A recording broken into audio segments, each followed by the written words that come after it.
Slide master? No. File, let's see, view. Slide master. File. You want to screen share, Prabhu? Yes, Mataji, just a minute. I'm just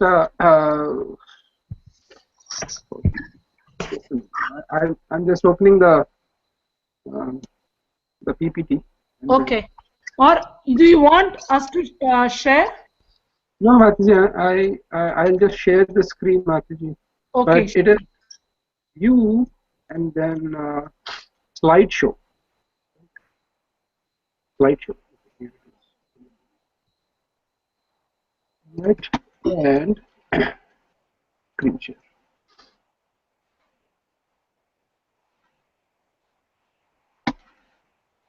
Can you see the screen, Mataji?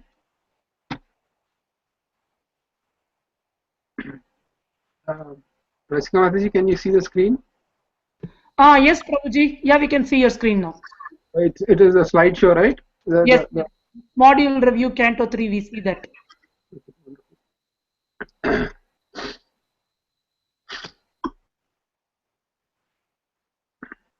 Om Ajnanaatimirandasya Jnananjanashalakaya Chakshunmilitam Yena Tasmai Shri Guruve Namaha.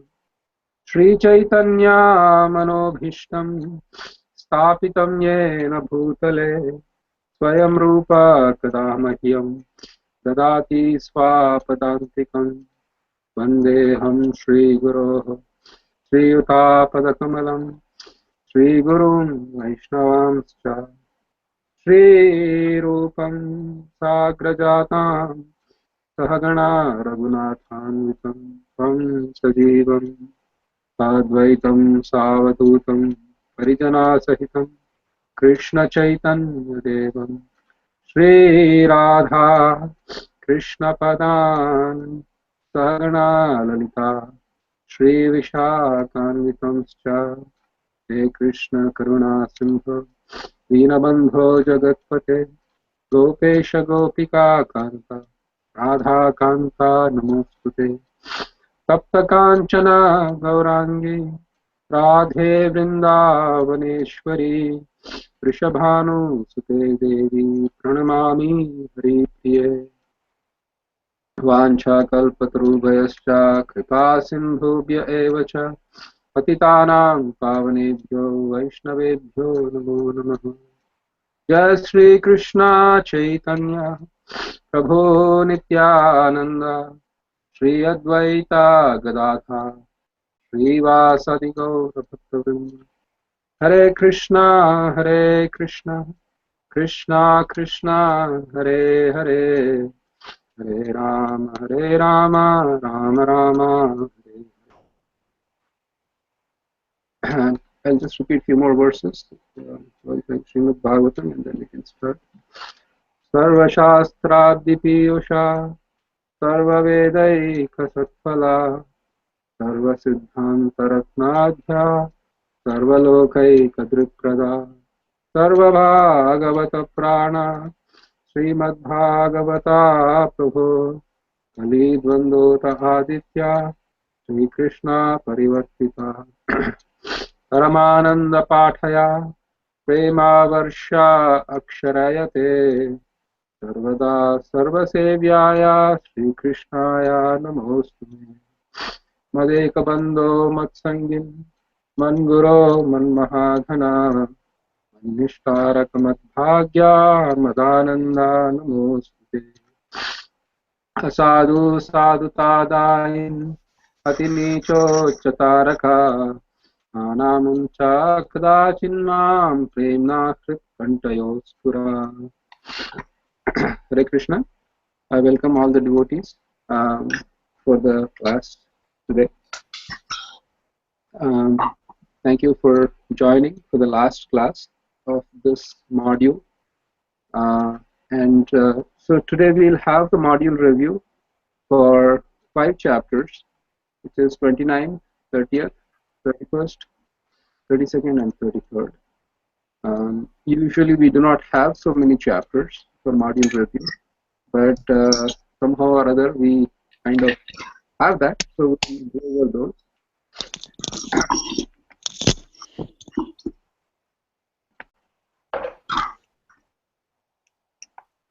So let's go back a little bit on the 25th chapter. Sri Maitreya said, after hearing the statement of his mother, Kapila could understand her purpose, and he became compassionate towards her because of being born of her body.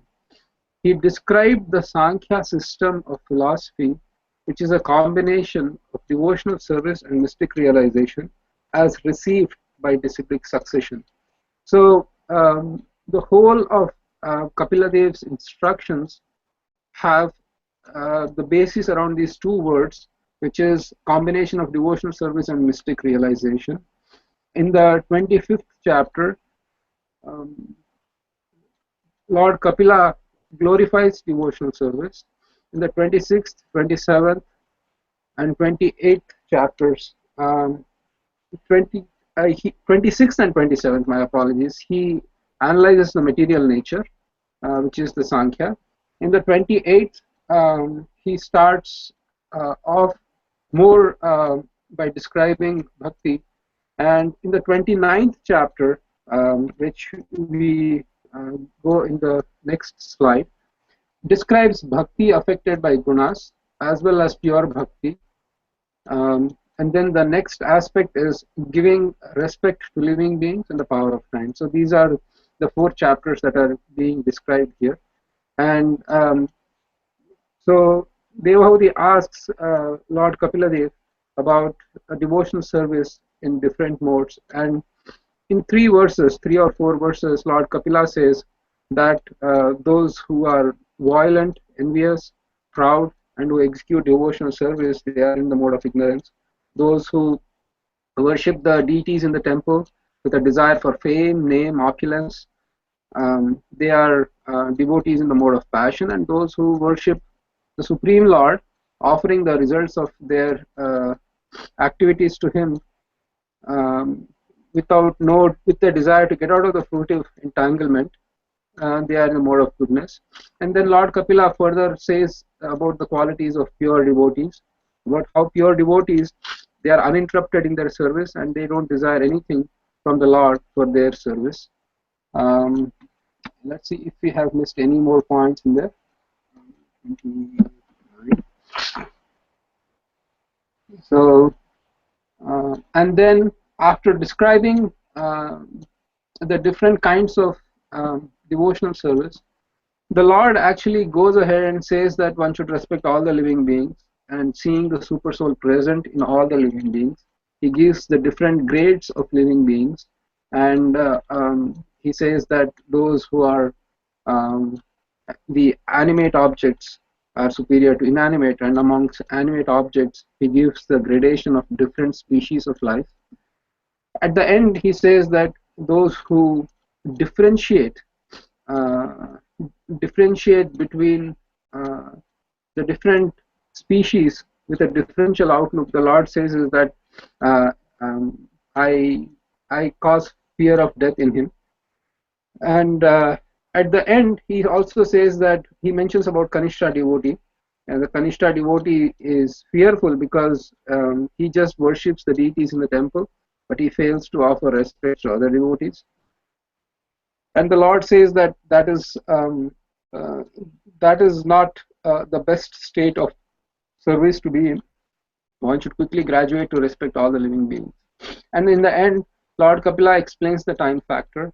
He says because of the fear of the time factor, the wind blows, the sun shines, and he says how time is everything to a materialistic person. And let's see what other points we have. So the Lord Kapila closes the 29th chapter with the following verse: the eternal time factor has no beginning and no end. It is the representative of the Supreme Personality of Godhead, the maker of the criminal world. It brings about the end of the phenomenal world. It carries on the work of creation by bringing one individual existence from another, and likewise it dissolves the universe by destroying even the Lord of Death, Yamraj. So those are all the topics that are mentioned uh, in the 29th chapter. Then in the 30th chapter, Lord Kapila describes the title is Description by Lord Kapila Dev of Adverse Fruitive Activities. So the next three chapters, 30, 31 and 32, Lord Kapila more dwells on those people who are entangled in fruitive activities, who at least 30 and 31 are at length dwell about the fact that those who have no spiritual basis in their life, they have no spiritual touch, and uh, they are just leading their lives with no regards to the further consequences. They are completely conditioned by material life. They think they are very happy being the material body, and considering everything material around them, I'm completely satisfied and I'm all set. I don't need you or anything to do with spiritual life. So the Lord explains about kinds of people. So initially Lord Kapil Dev starts off with the fact that the time factor, he ends the chapter 29 with the time factor, and he takes up the time factor again at the beginning of the 30th chapter. But the effects of time, the Lord says, is that it destroys everything. The materialist may create something with great pain, and that is kind of completely destroyed by the time factor. Um, and seeing that how the materialistic person, he leads a life completely based on household and maintaining the household life. He is trying to fulfill the wishes of his family members, and to fulfill that wishes, sometimes he works in illegal ways, or he cheats others to get some money, some crooked ways to get money, and then he feeds his family members. Unfortunately, he doesn't even take even a fraction of what he gives to the family members, and somehow or other he tries to maintain. And Lord Kapila says that even after working so hard, still he considers himself a failure because he is not able to fulfill the desires of family. It's now natural, because the conditioned soul can never be fulfilled by something material, and so the efforts of a materialistic person trying to maintain his family becomes filled with frustration in the end. And how children and wife and others, they just form the basis of this family life. But please understand, from the perspective of devotional service, that if the family members are devotees, then this is not necessarily true, because this is specifically targeted towards people whom we find in abundance in the modern age of Kali Yuga, where they are so satisfied with their family life, and with so many other things for enjoyment, that they barely have any time for spiritual life. And even for them, spiritual life actually seems to be a myth, a sort of hallucination that people are talking about. What are you guys talking about? And it's not unnatural. Krishna says, Yanisha sarva bhutanam yasyam jagriti samyami tasyam jagriti bhutani sani sapashyato mune. He says in the second chapter of Bhagavad Gita that what is night for those who are self-realized is daytime for those who are materially conditioned, and vice versa. So these 3-4 chapters at length describe about those who have no inkling of spiritual life, who are completely carried on by the fruitive activities. And Lord Kapila further continues that he tries his best during the time he can earn money to maintain his family, and even though he's unsuccessful, towards the end, his own family neglects him. because of not being able to support them. And Shankaracharya actually in his Bhajagovindam song, he gives even more graphic version. He takes this concept to one level more. He says in that particular stanza, one of the stanzas, Yavat pavano nivasati dehe tavati pruchhati kushalam gehe gatavati vayo deha paye bharya bidyati tasmin kaye. So the thing is, Yavat Pavano Nivasati Dehe, as long as the life airs are present in this particular body, till that time, Tavati Pruchhati, everybody will ask you about your welfare, Kushalam Gehe, all the members of the household. Katavati Vayo Deha Paye means once the life airs actually leave the body, Bharya Bidyati Tasmin Kaye, even that very wife that a person was so attached to and spent pretty much the whole of his life trying to maintain uh, the wife and kids. Even that same wife says, take this body out. I don't even want to keep the body even for a few hours after the death. And Lord Kapila continues about how a person suffers through the old age, barely able to eat, not getting any respect, and how he suffers, but at the same time, when he dies after a painful death, and much of the symptoms are described in this chapter, um, and then he's taken by the agents of Yamaraj, and how he has to suffer again as he's being dragged to hell, and when he also suffers in hell. So it is mentioned here about few of the things. So here how he has to pass through 99 yojanas within 2 or 3 moments, and he's burnt, and then at the same time, there's so many nasty things await for the person whose whole life has just been built on this particular arrangement that I am and this body, and everything about the body belongs to me.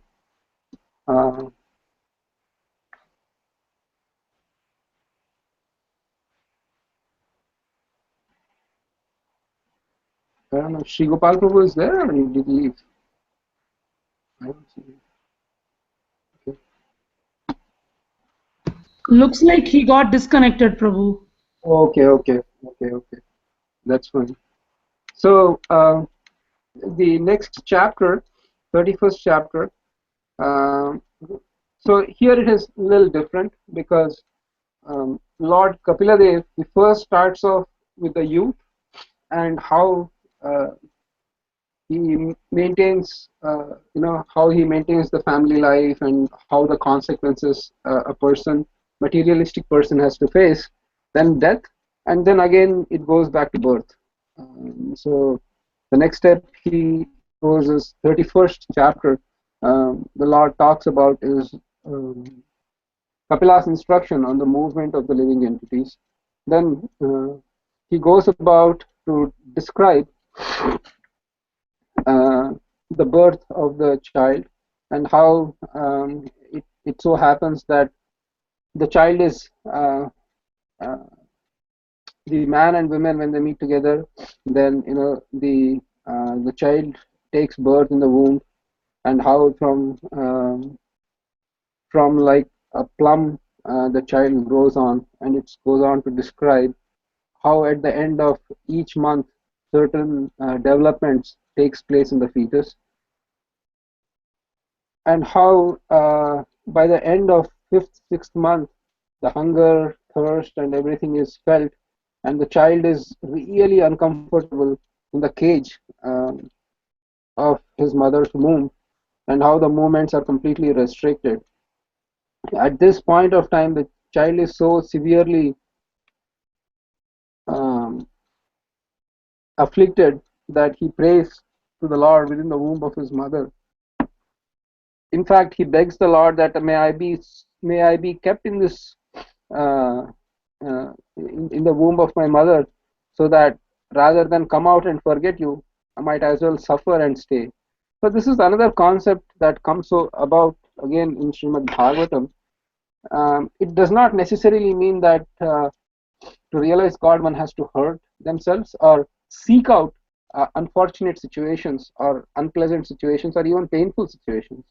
The whole idea is that if pain or unfavorable circumstances come about of their own accord, then the devotee finds that I am able to remember Krishna much more easily. So the the unfortunate situation might not be as bad because there is remembrance of Krishna, and which seems more valuable than actually the pain that I'm undergoing. It's just the attitude, nothing to do with the devotee actively seeking out unfortunate situations. In fact, I feel that this can be a very subtle thing about on the mind, where the devotee can think, oh, maybe I want some misfortune. All the devotees greatly played for misfortune. Maybe I should also get some misfortune, then I'll remember Krishna. That is a very counterintuitive way of understanding this. But in any case, that's a topic for discussion, maybe for some other time. But the child prays that, I'll remember you staying in this miserable condition rather than I come out and forget. But in any case, Lord Kapila continues that once the time has come for the birth of the child, then by the force of the winds of Partushan, he is forcefully pushed down, and the baby loses the consciousness. He was in a very, very filthy place when he was in the womb of his mother. But now when he again comes out, he is again lying in the same feces, stool, and urine, and he doesn't. He is not able to even scratch his own body when he is lying as an infant, even though he wants to. And Lord Kapila says, what to speak of even sitting or getting up or something like that as an infant. And it's a pretty graphic and a sobering realization of the position that we are in. And then Lord Kapila continues that how after the baby is born, even through the childhood, they are embarrassed and confused, and the youth, on and on it goes. So at the end, Lord Kapila, he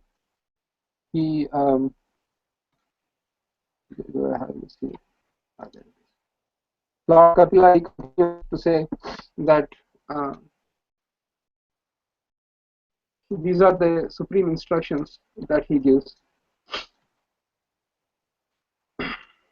Therefore, one should not view death with horror, nor have recourse to defining the body as soul, nor give way to exaggeration in enjoying the bodily necessities of life.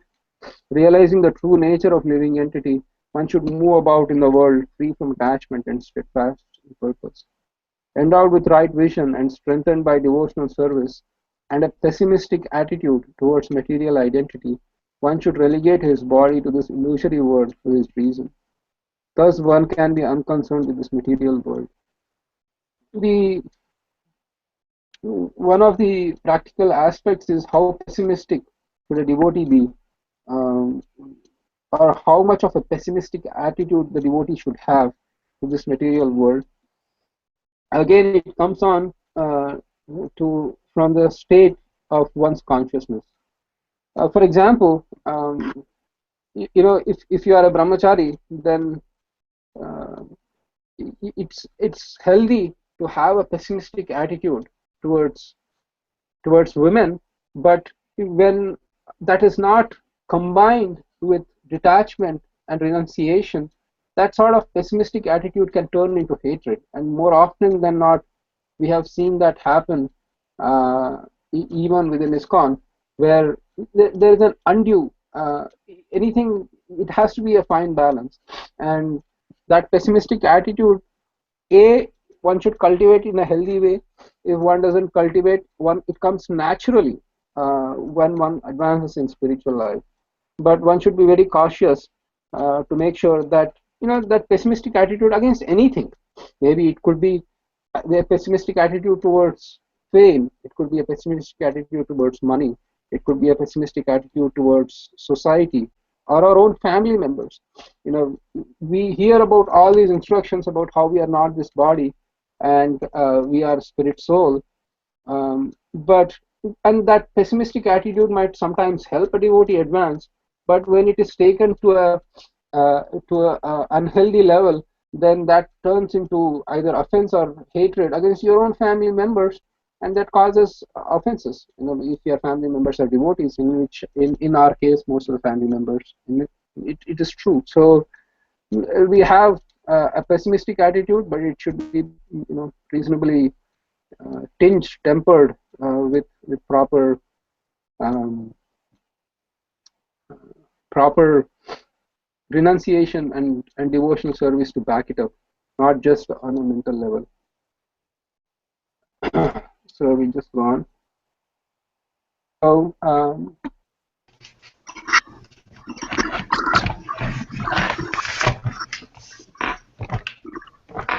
so the 31st chapter does this story of endowed with right vision and strengthened by devotional service and a pessimistic attitude towards material identity. So that's like the key takeaway. These two chapters exclusively deal with those who have no connection or any sort of spiritual realization in their lives. And so the next chapter, Lord Kapiladev, he talks about, okay, those people who have absolutely no Vedic perspective in their life or any realization of Vedas, they are seriously in trouble. But for those who are in the who believe in the Vedas, then also there are some traps, there are some pitfalls which Lord Kapila particularly warns about. He talks about the fact that those who are using Vedic rituals to enhance their material and economic development. The Lord says about this, the person who lives in the center of household life derives material benefits by performing religious rituals, and thereby he fulfills his desire for economic development and sense gratification. Again and again he acts in the same way. Such persons are ever bereft of devotional service due to being too attached to sense gratification, and therefore, although they perform various kinds of sacrifices and take great vows to satisfy the demigods and forefathers, they are not interested in Krishna consciousness, devotional service. So, Lord Kapila continues that even after taking up to Vedas, there could be pitfalls in terms of using Vedas for one's own material comforts and economic development and other material benefits that can be derived. So after continuing this, then he says that for those who perform with the karma yoga or karma yoga is of two types. One is sakam karma yoga or nishkam karma yoga. For those who perform sakama karma yoga, sakama means desiring fruitive results for one's Vedic activities. Then one go to the upper planetary system, Pitraloka or other heavenly planets, and then they come back. For those who perform Nishkam Karma Yoga, they may go up to the position of Brahma or the planet of Brahma, and then they stay along in the planet of Brahma. And then when Brahma, after his 100 years, he departs, or this whole material world is devastated, then they go back to the personality part. But after that, Lord Kapila, he says that that always try to understand Krishna, and here he says, where is it? Here. So after here he says the path where he mentions, when the results of their pious activities are exhausted, they fall down by their higher arrangement and again come back to this planet. Just as any person raised to a high position sometimes all of a sudden falls. And then Lord Kapila continues, my dear mother, I therefore advise that you take shelter of the Supreme Personality of Godhead, for his lotus feet are worth worshipping. Accept this with all devotion and love, for thus you can be situated in transcendental devotional service. So, the Lord just says to his mother, forget all the other paths. And pretty much that's what the Lord says in the Bhagavad Gita also, that in the 8th chapter, he says, for those yogis who pass away during, Uttarayan and Dakshina, and sometimes those who pass away during certain phase of time, they go back. And for those who uh, pass away certain uncertain times, they come back. But then the Lord says, just take shelter of me and don't worry about the times when you are passing away. So it's pretty much something almost similar to that. But then he says just become Krishna conscious, and that's the best part, or that's the best safest way to progress in spiritual life. And then Lord Kapila further goes on to explain that the Lord is based on the path one chooses. Then he says in the 26th verse, the Supreme Personality of Godhead alone is complete transcendental knowledge, but according to the different processes of understanding, he appears differently, either as impersonal Brahman, as Paramatma, as the Supreme Personality of Godhead, or as the Purushavatar. So here it is very clear, it is mentioned that based on the path we choose, to that extent the Lord reveals himself.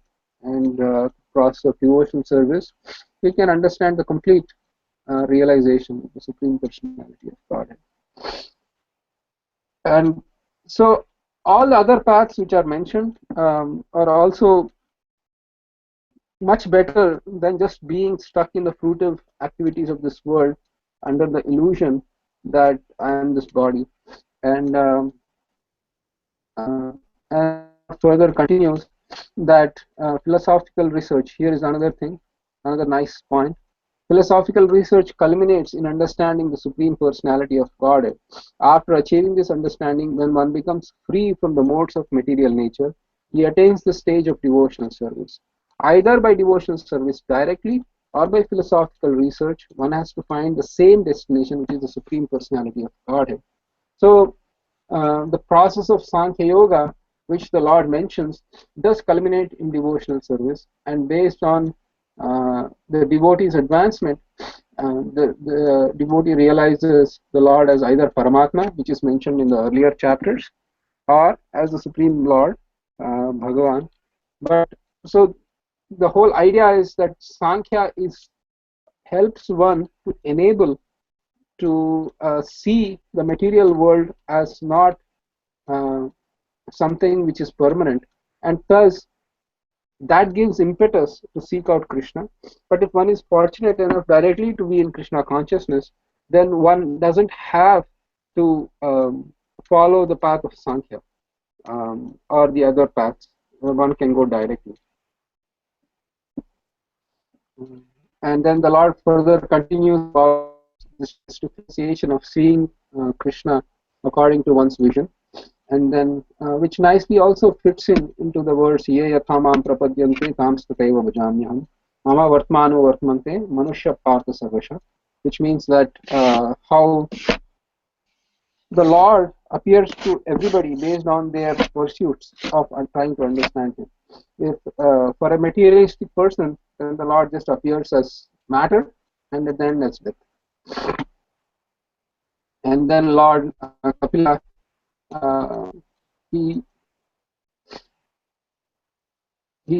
gives a caution again, just like the Lord mentions in Bhagavad Gita.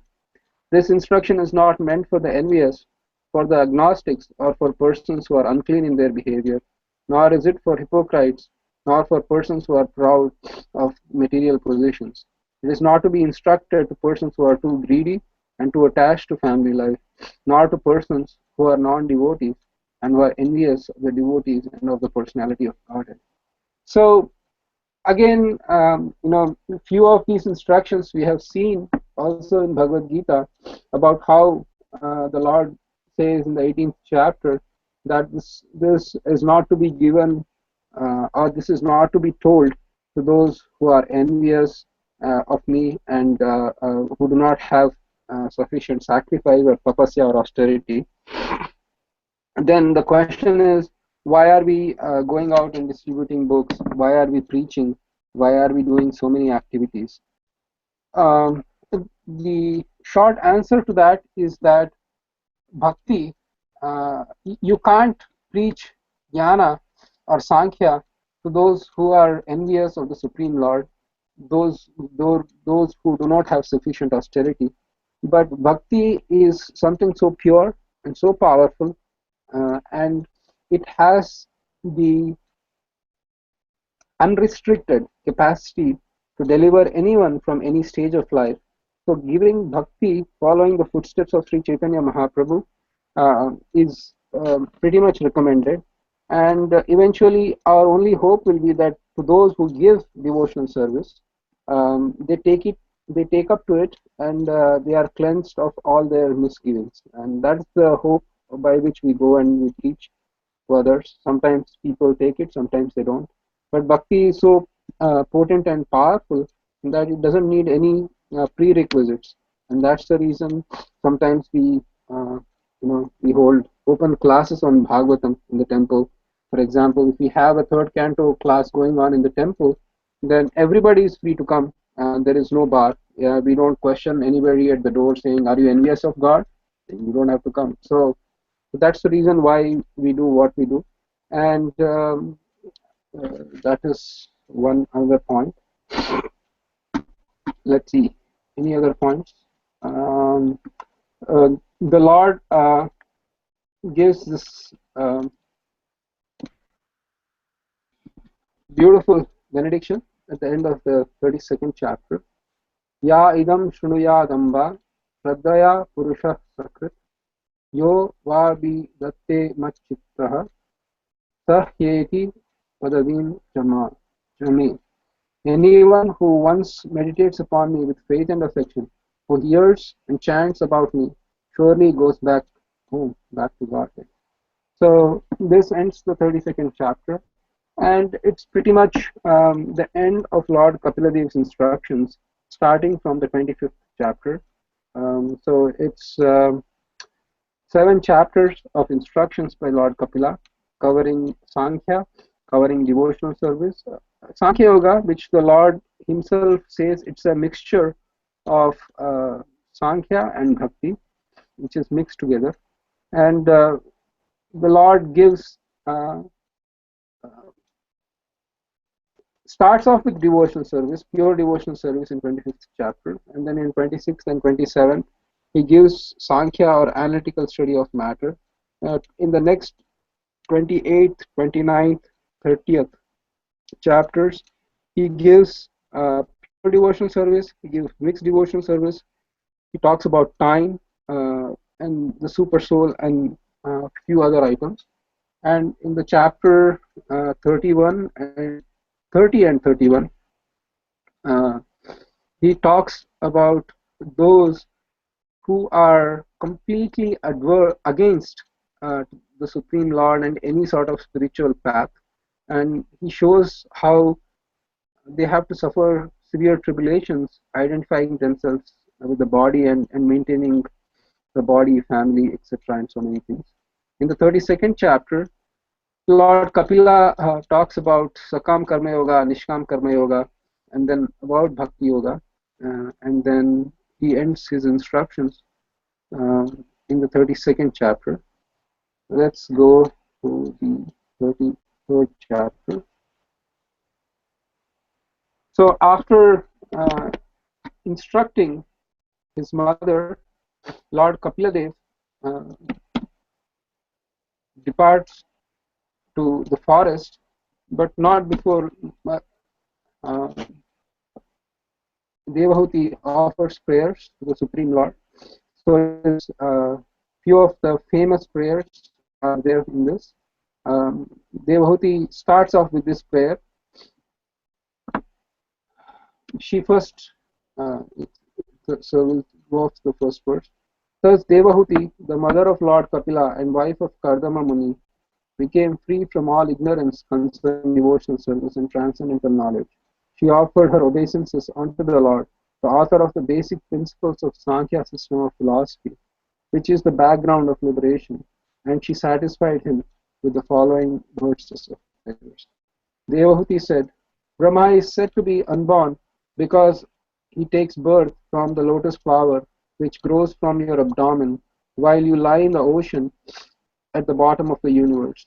But even Brahma simply meditated upon you, whose body is the source of unlimited universes.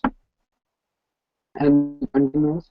Uh, uh, she continues with her wonder. As the Supreme Personality of Godhead, you have taken birth from my abdomen. O my Lord, how is that possible for the Supreme One, who has in his belly all the cosmic manifestation?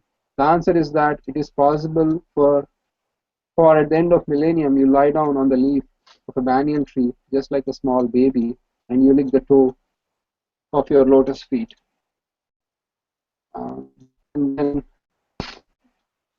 then these two are the famous prayers uh, which ratify what we said about the earlier thing. Then just to give the Sanskrit, Yannamade Ashravananukirtanat Yat Pravaharnad Yat Smaranadapi Kvachit Vadopi Sadya Shavanaya Kalpate Kutah Punaste Bhagavan Nudarshana. To say nothing of spiritual advancement of the persons who see the Supreme Person face to face. Even a person born in the family of dog eaters immediately becomes eligible to perform Vedic sacrifices if he once utters the holy name of the Supreme Personality of God or chants about him, hears about his pastimes, and offers him obeisances or even remembers him. So this is the power of pure devotion that we were, and how that is what is the basis for uh, our preaching. And then again the same thing is a famous verse. Just even how the power of the holy name is. Aho batasva pachato gariyan yajjivagre vartate nama tudhyam epu tapaste juhushashnurarya brahmana churnama grinanti ete. Oh, how glorious are those whose tongues are chanting your holy name. Even a person born in the family of dog eaters, such persons are worshipable. Persons who chant the holy name of your Lordship must have executed all kinds of austerities and fire sacrifices and achieved all good manners of the Aryans. To be chanting the holy name of your Lordship, they must have bathed at the holy places of pilgrimage, studied the Vedas, and fulfilled everything required. Again, this goes back again to show the power of bhakti and how Devahuti, she got the essence of the Lord's instructions by saying that chanting the holy name is the best possible means of getting uh, the highest spiritual advancement. All right. So after offering her prayers to Devahuti, then Lord Kapila he leaves to the forest, and here it is mentioned about the activities of Devahuti. After Lord Kapila leaves, she follows his instructions, bathes 3 times a day, and in spite of having a lot of opulence, she still doesn't care about them. And it is mentioned about how everything of her body needs were taken care of, even though she was completely absorbed in spiritual realization. And uh,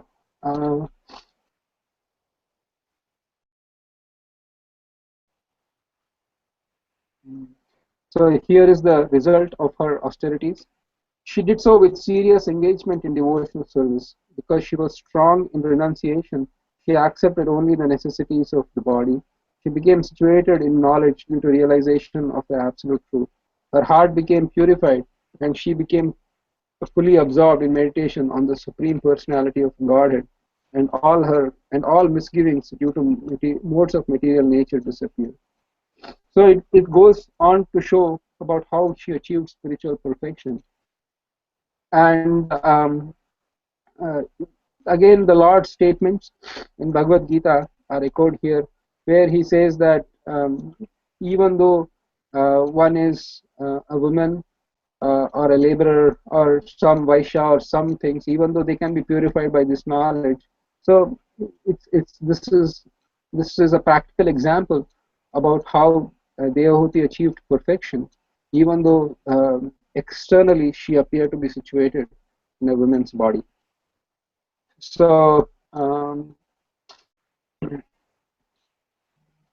it is mentioned here, my dear Vidura, by following the principles instructed by Kapila, Devahuti soon became liberated from material bondage and achieved the Supreme Personality of Godhead as Supersoul without difficulty. And then it is mentioned about how the place where Devahuti achieved her perfection, my dear Vidura, is understood to be a most sacred spot. It is known all over the three worlds as Siddhapad. So I don't know if that is a place that still is there, must be there, but maybe undiscovered. But if devotees have more information, then we can share at the end. And then Lord Kapila's pastimes are mentioned towards the end. My dear Vidura, the great sage Kapila, the personality of God, had left his father's hermitage with the permission of his mother and went towards northeast.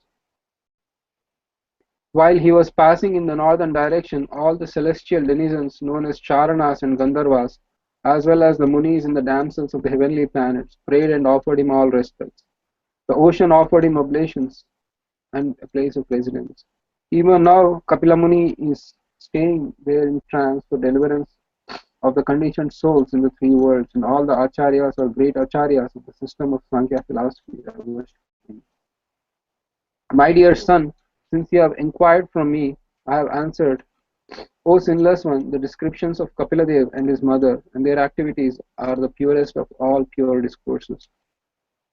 The description of the dealings of Kapiladev and his mother is very confidential, and anyone who hears or reads this narration becomes a devotee of the Supreme Personality of Godhead, who is carried by Garuda, and he thereafter enters the abode of the Supreme Lord to engage in the transcendental loving service of the Lord. So this is the philosophy of reading or hearing about Lord Kapiladev and his confidential dealings and instructions to his mother. So we end the module review here. If the devotees have any questions or any comments.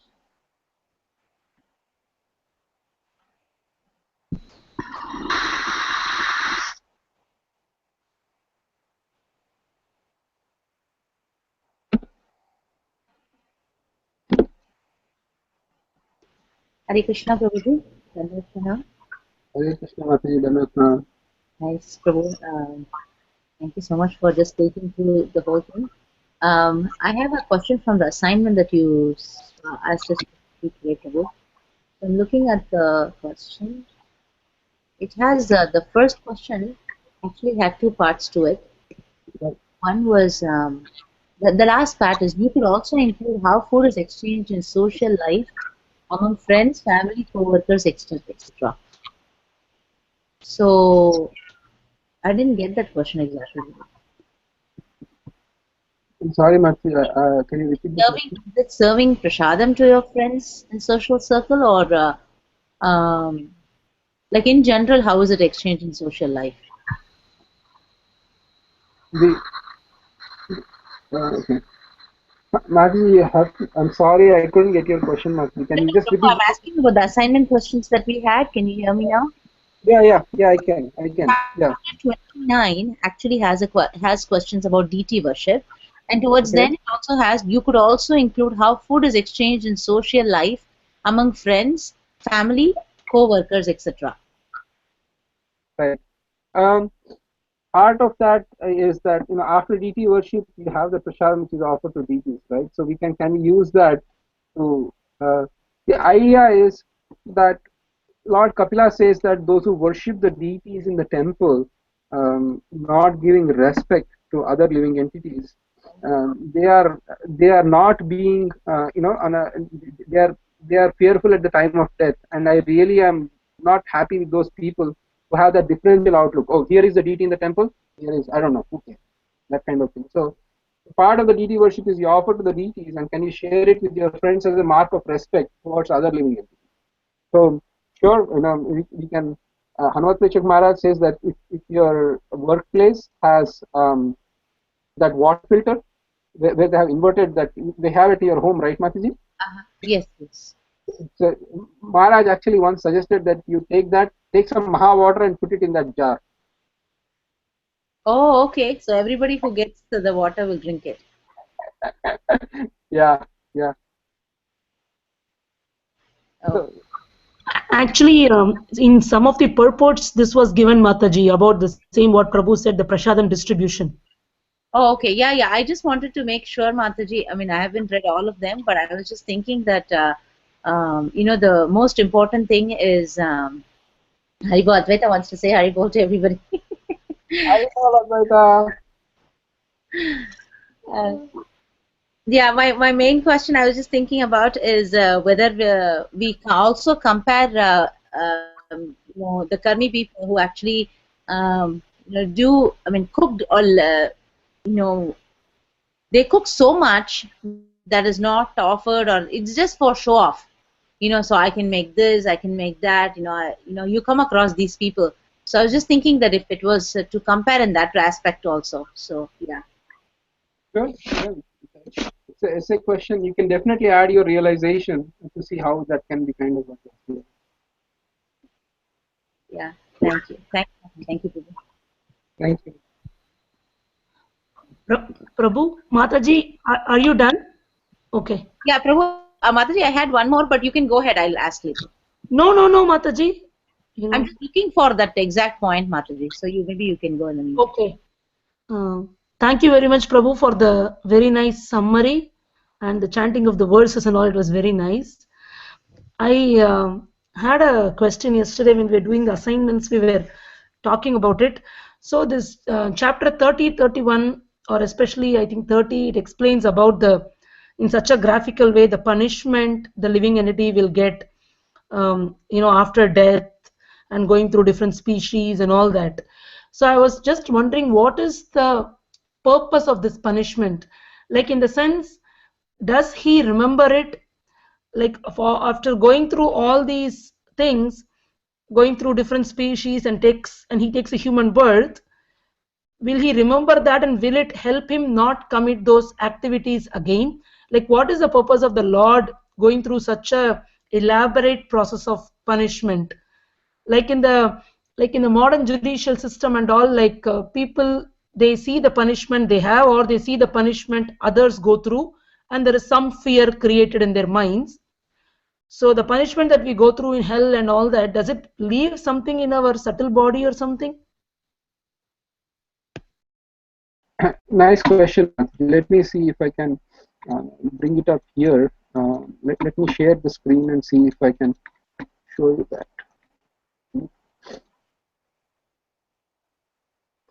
It starts. Able to see the Veda base, Mataji? Not yet, Prabhu. I think it's coming up. Yeah, now I can see. Okay. So let's go see chapter.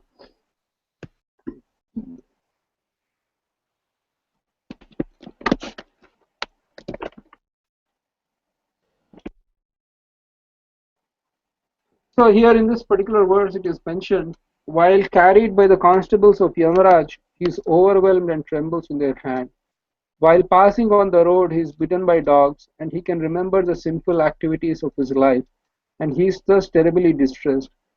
So, for a subtle soul, for the conditioned soul with absolutely no spiritual life, the only way the Lord punishes is, or keeps them in line, is to punish them for their sinful activities. And because it is there in the subtle body, the remembrance of past sinful activities. Next time when the soul comes, because out of fear of his previous lives, he will not do that again. At least um, he'll remember that, and he will say, okay, I shouldn't do it. And the Lord, Paramatma sitting in the heart as a witness, also makes him remember that, because but a conditioned soul has an uncontrolled mind and completely forgetful. Again, the mind pulls him along, and again it happens. So, based on how the jiva remembers or not remembers, or how uncontrolled is the mind, and how his activities are, again and again, it depends. They serve as a reminder not to act like that, but the uncontrolled mind again pulls you back. Where Arjuna again mentions in the 3rd chapter of Gita, how he says that what causes a living entity to act, as if by force, sinful activities as if by force, and the Lord explains that. So it's a tug of war between the conditioned soul with an uncontrolled mind, and the Lord sitting there, our Lord punishing him for his sinful activities. So eventually, the idea is that the conditioned soul comes to his senses, thinking that this material world is not a nice place to fun and frolic around. And eventually they come to that particular point. So yes, Mataji, so there is a definite purpose behind Lord's punishing the conditioned soul, but the conditioned soul has to at one point voluntarily embrace the surrender onto the Lord, at least, or take up the path of spiritual life. Otherwise, the condition is not going to change. Up and down, up and down, up and down, keep on going. That's just material life all about. Does that a little bit help, Mataji, to answer? Yes, Prabhuji. Yeah, it's good to know that he will at least remember. Whether he acts on it or chooses to follow it, it's up to him. Exactly. Because the material world is for his enjoyment or whatever, but Correct. at least there will be that remembrance or that fear created. Correct. But And even now we see that, right? These right, people go to prison, they come out and do the same thing again, right, right? correct. Even though they know and they suffered, like even in this lifetime, still it's Right. not like they don't do it because they forget it and they think, they will not be caught or whatever. Correct. Okay, Prabhu. Thank you so much, Prabhu. Thank you, Mataji. Prabhuji, I was just wondering that I know we have to submit our assignment today. Is it possible to move it for 2 more days? Rasika Mati reminded us yesterday. The reason I reminded is Sundar was asking yesterday morning, and then we told Sundar assignment is due. Then I realized Govincharan said you better send an email. That's why. Yeah, Mataji, please send an email at least 2 days before from now. I mean, I thought that we had known. So No, that's so true. I remember I knew it last week. I had started, but I have not finished it. But I was just thinking I don't want to hurry and finish my last 4. I will finish it, but I will not understand. If I get 2 more days, it will be helpful, Prabhu. Sukeshwari Mataji and other devotees, probably other options, you can put a reminder on your cell phones saying that assignment is due in these days, and it can actually remind you 5 days or 6 days, how much ever days you want before. You can send you a reminder saying that, hey, assignment is due. So, Our reminder has been Rasika Mataji. She's it, committed to her study, Prabhu. So, but she has so many other services, so it's unfair. no, actually, the service, but she is so committed that she will remind us. Seeing no, to it, we don't Mother, forget. Go with her. nothing like that. It's just that I'm a person who always worries. So something always is worrying. Oh, this is coming, that is coming. I don't do it. I only started yesterday, but it's in the back of the mind that it has to be done. That's all. Sure, Mataji. Next time I'll send a reminder earlier. That's okay, Mataji. I just asked. Prabhu, can we extend it for 2 days, please? Yes. Why don't you take a week? Submit by next Monday. Okay. Thank you so much. We'll let Manjula Kanta know so that. Gandharvika Mata is so happy from the car. I can see her. No. Again, Sukeshwari Mataji, you should send an email to Manjula Mataji saying that there is extension has been given, and then she can kind of confirm with me if she needs to, but you don't need to. Sure, Prabhu. Sure, I will send an email out to her. Okay, wonderful. Thank you, Mataji. Prabhu, that brings that other question. When is the exam, Prabhu? You tell me, because this is the last semester before we take a break, and then I want to take a serious step back, see what we have done well, what we have not done well, where are the where I failed, where I failed miserably, so that we can always improve. And it's not going to happen till I get a commitment from others also. I don't see many devotees participating in the classes, and it's been a very loose kind of random thing going on. So I just want to make sure that everybody is on board with what's happening. Um, Exam due. Okay, Rasika Mataji, you have Sadhu Sangha services peaking up at what time? April mid. April mid. So either we have before in the first week of April, or we have after June first week, right? I mean, for us, if you ask, better to finish it. So first week of April will work. Like if we get 1 month from now, Okay. I think first week of April for us would work, but you can check with others, Prabhu. So the devotees have any dissenting voices? I'm okay with April first week, Prabhu. So we have a total of about 15 chapters, right? Yeah, yes. 16 to 33. Yes, Mataji. 16 to 33. And the exam paper usually, as usual, will be simple. We have verses for memorization, and it should be reasonably straightforward. And just reading the translations should be enough. But one or two questions might be a little tricky, but otherwise, usually it should be straightforward.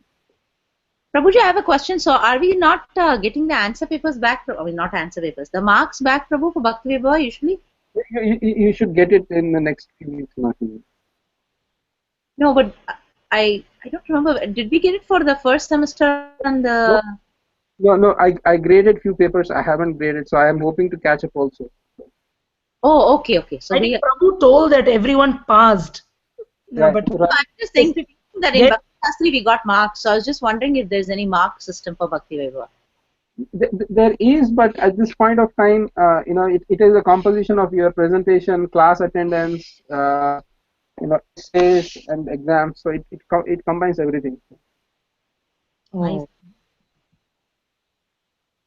So Prabhu, maybe send an email to everyone asking if April first week is okay. If not, Mataji, everyone is supposed to be here for the class. I'm sorry, I'm not going to send it. So we decide. Okay. And that is the date. The devotees can take it, or they have some issues, then we can work around. Because this is not. Everybody should be present for the class, and everybody should give their opinion here. It's not a. Most of them are here except Sundar. I know last night Vraja got sick, so they had to go for emergency. Oh, Krishna.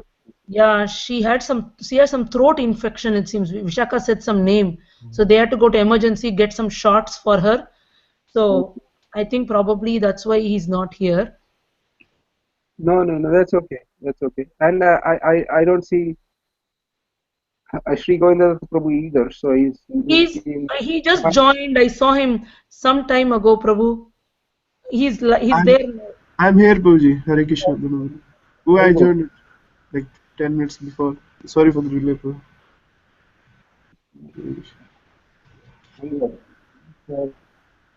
Yeah, so I think these classes are not optional. So I'm hoping to have a chat with the devotees in terms of how we can improve or what needs to be done. And this is something I'm hoping everybody takes seriously, and to see how we can make this better. So, but having said that, I just want to congratulate all the devotees here. We somehow or other survived 3 cantos of Srimad Bhagavatam with me. They have done much better without me, but anyway, I'm congratulating all of you for your dedication to Srimad Bhagavatam, and hope we do the next 3 cantos together in the same way, and you know, not just get our Bhakti Vaibhava degrees, but also get the joy of reading Srimad Bhagavatam. So any questions, any concerns? We can go round table. So starting with Gandharvika Mataji.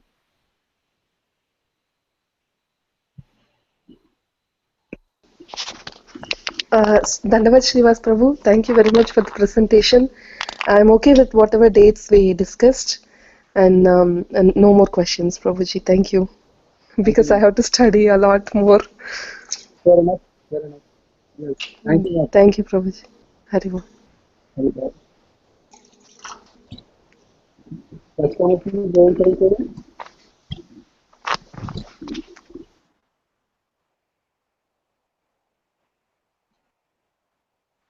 Okay, Shri Gopal Prabhuji. Hare Krishna Prabhu. Dandavat Pranam.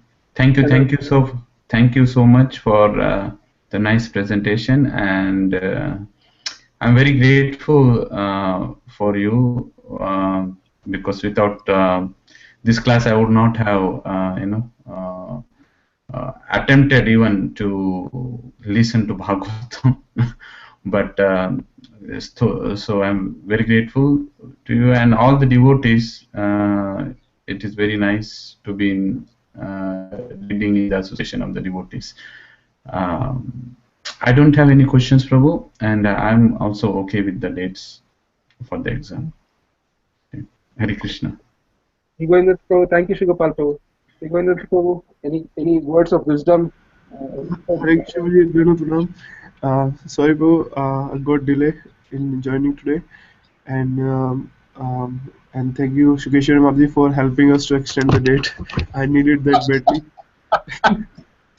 You just spoke what I was also trying to pray, but thank you, Prabhuji, for extending the date, and I hope to complete by next week. And yeah, I'm okay with the dates, Prabhuji, April first week, and thank you for setting up the whole sessions and helping us to read the third candles, the 3 candles. Thank you very much, Prabhuji. I don't have a question, Prabhu. Prabhu, do we have an exact date? Can I send it to you? No problem. I just thought that first week, I know we were talking about first week, but I didn't get the exact date. That will be the weekend of the first week of April, right? Yeah, the first weekend of April is fourth and fifth, that is Saturday or a Sunday. Do we have Ram Navami festival? I just have to make sure that we don't have any major festival on that weekend. Oh, okay. Yeah, Prabhu. I have to go check. Ram Navami is on March 28th, Prabhu. Okay. So that's so we'll be done. Yeah. Oh, so April 4th is a good 4th or 5th. April 4th, 5th. Let's. I think it's mostly let's keep it like that. April 4th and 5th. So that way we have a date, and we can decide which time would be better for the devotees, whether it's a Saturday or a Sunday. And then usually we had it on a Saturday after the program. So if that works out, the devotees go and distribute it. Saturday to but we can figure out. But devotees want it on Sunday, so they get extra day to study. That's fine by me too. I would prefer Sunday personally, Prabhu. So one more day, Saturday, we can study. Sure. Fair enough. Sunday is okay with Okay. Prabhu, so sorry, one more question. Bhakti Shastri exam is on March 15th? Yes. Okay. March 15th, Prabhu. Do you have a time? Yeah. I haven't sent out the time. Probably it should be around 10 in the morning. Okay. Because that way we wrap up like by 1:30 and then 1 o'clock maybe. We usually start around 10:30. I can't hear you, Prabhu. I can't hear you actually. So we start around probably 10:30 and go up to 1:30. Okay, 10:30 to 12:30. But I'll send out the date. And thank you so much for helping us read Bhagavatam. Thank you. And I would like to thank Rashka Mataji and Govind Charan Prabhu for setting up the Google Hangout. They have been very instrumental in kind of helping with that and just making sure that sending out the reminders and things like that. Thank you, Rashka Mataji and Govind Charan Prabhu. Next semester, we do have another option which we are using for the other batch of Bhakti Vaibhava, which is called Start Meeting. So if the devotees like that, we can experiment with that, or we can just continue with Google Hangouts. If Google Hangouts, everybody is comfortable, let's continue with Google Hangouts. I have no problem. Prabhu, what is the name you said? Startmeeting.com. Start So meeting. Okay. I see. I set up a monthly account, so they charge $20 a month, and I just pay for it. So if you need it for something else, also you can let me know because it's like WebEx, but a little cheaper. WebEx is $50 or $60 a month, but startmeeting.com is a website that we already have an account for, which we are using for the other batch. Google Hangout is free, right, Mataji? I don't know. No, Google Hangout is free. Yeah, Google Hangout is free, but it's that thing is more organized. It has few other features like you can have a call. You can call in to the conference instead of. It's just like WebEx. So, I see. Okay. And you said you are anyway we are paying for this, Prabhu, or you have to start a new thing for our batch? No, I'm paying. Oh, I see. The only thing will be this, that at 9 sharp the other devotees will start logging in onto that, so it will be a collision with that in terms of the it's a strict time-based thing because other devotees will log in, so we can't continue. You can't continue the discussion a little more than 9 o'clock or whenever the other batch starts. That's the only difficulty. But that should be okay. I mean, we can plan and finish it on time anyway. Right. Sure, Prabhu, we can try. And thank you very much, Prabhu, for having this setup so that, as Sukeshu Mataji, Sri Gopal Prabhu also was saying that otherwise it's so hard for us to even attempt to read Srimad Bhagavatam without this structure in place and with exam assignments and all these things. It's really hard, to even make an attempt to do it. And recently we bought the what is called USB key from Amala Bhakta Prabhu, where he narrates all this thing, and we have been playing that all the time, the translations, so that we will remember that for the exam. So that's been helpful. Wonderful. I'm actually it's a association of devotees. Anyway, thank you so much, Mataji. Unless there are any other questions or comments, then we can stop here today. And then, do we need a revision session? We don't, or do we need a whole session for going through all the 16 chapters quickly? And then, if that is the case, then we can coordinate later, and then we can have a session like that. But otherwise, we'll have exam on the April 5th. Prabhuji, I just had a suggestion. I was just wondering, we already have a Thursday call that we're trying to do. I mean, I know I didn't attend a couple recently, but usually it's just been very helpful. So if everybody's okay, since we have this time and we have this link already available, we could actually go step by step for anybody. I mean, I don't know if we should do this mandatory, but for anybody who wants to start revising, we have, I think, 4 more weeks. 4 more Sundays, and 4 more Sundays we can divide the chapters and revise for the whole week, 2-3 chapters, and discuss. Yeah. Mataji, Thursdays are becoming difficult for us. So we can keep Sunday morning, Mataji, because we won't have class for next 1 month.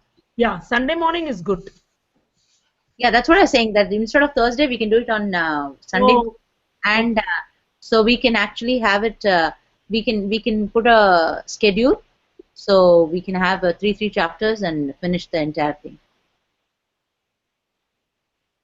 What do you mean, like go over the translations? All the 15 chapters, Mataji. I mean, we should read it the week before, and on that day we can discuss all the important points and what is there and what possible.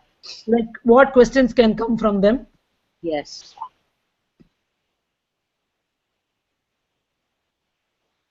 We are okay. We both of us, Govincharan said, we are okay. Okay, ma'am. Maybe we can get started, and anybody else also can join, right? So we'll just. Sure.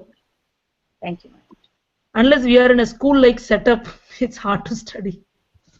Yeah, that is so true. And at least I know that people are going to ask me questions if I didn't, and then I will study. And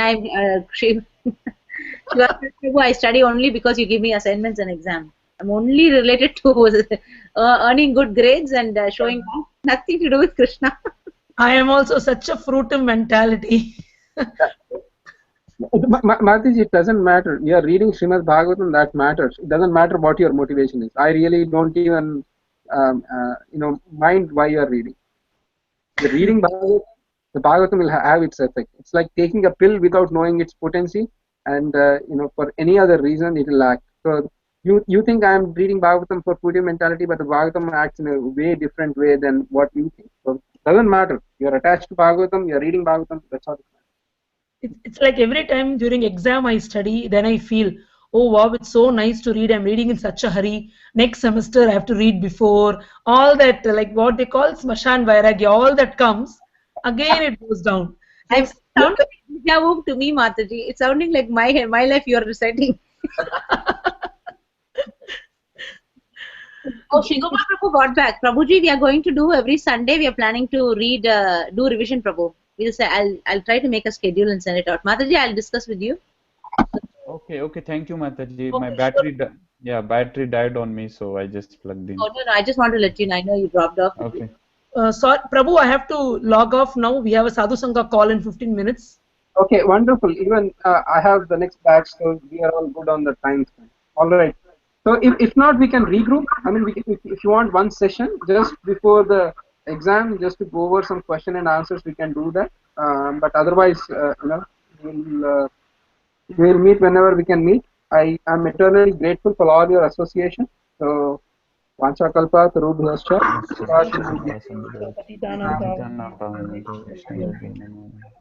Grantaraj, Srimad Bhagavatam, please jai.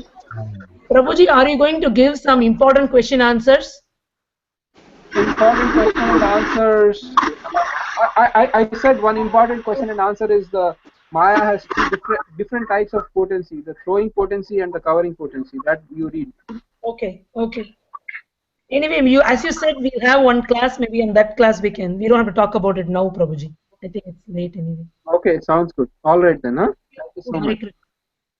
Hare Krishna.